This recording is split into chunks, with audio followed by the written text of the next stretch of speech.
Tu viens? Tu grimpes? Allez, grimpe. Hop, hop. Ouais.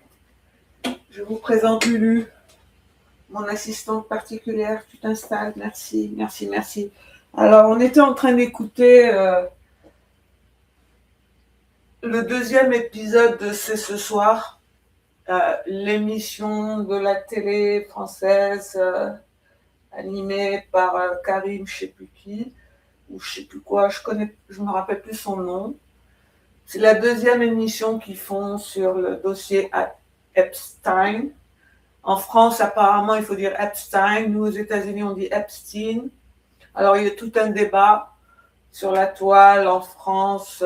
Pourquoi est-ce que certaines personnes à la télé, en public, prononcent le nom de ce mec comme ceci ou comme cela, comme si on voulait cacher son identité, je sais pas quoi. Bon, nous, aux États-Unis, on dit Epstein et ça n'a rien à voir avec tout ça. Donc, si je dis Epstein, faut pas interpréter ça d'une quelconque façon.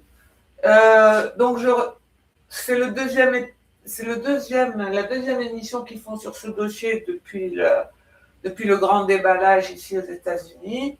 Et c'est vrai que la première émission, dis donc, c'était pas piqué des verres. J'ai pas pu l'écouter jusqu'au bout, juste parce que il y avait un type là qui s'est branché tout de suite sur le discours anti-complotiste soi-disant. Et ça m'a bien gonflé parce qu'il n'y a pas plus anti-complotiste que moi. Et j'ai suivi ce mec longtemps, je l'ai écouté, j'ai écouté ce discours anti-complotiste, mais là, les amis, c'est chaud, c'est chaud, c'est chaud. Il se trouve que les complotistes avaient raison en fait. Eh oui, c'est ça la vérité. Non, non, les complotistes avaient raison. Donc, bon, je les remercie de faire une seconde émission sur le sujet. Et puis, merci à Fabrice Arfi, n'est-ce pas, de remettre un peu les pendules à l'heure, quoi. Bon, on entre dans le vif du sujet. C'était pas ça la thématique de ce live, mais en attendant que je sois prête, je vous le remets parce que, bon, ça gonfle, mais ça m'intéresse aussi, n'est-ce pas? La façon dont on voit les choses et dont on en parle dans la sphère francophone, c'est fascinant. Et surtout sur ce dossier, surtout sur ce sujet de la pédocriminalité et bien évidemment, oui, cette façon dont disons, j'ai envie de dire la société française, en tout cas celle de ma génération, vraiment a des soucis, elle hésite beaucoup à traiter des sujets sensibles comme cela, alors que ça, c'est nos gosses, quoi. C'est nos gosses, c'est les enfants, et puis c'est tout un réseau mondial de chantage, tout ça quand même. C'est important, il faut qu'on en parle, quoi. Donc là, voilà, il commence un peu, c'est tout doucement en France, hein, c'est tout bon, chez nous, ici aux États-Unis, je vous en parle même pas. Oui, alors Fabrice Arfi, on reprend. Le fond en termes de méthodologie, de réflexe journalistique. En revanche, oui, il y a une pression en termes de timing, de vitesse. Il faut aller plus vite que d'habitude. Oui, il y a une demande du public, tout simplement. Par exemple, en début de semaine, quand Mediapart a révélé les liens financiers d'intérêt entre la famille Lang, Jack Lang et Caroline Lang et Jeffrey Epstein, tout de suite, et c'est bien normal, les intéressés étaient dans un processus de défense.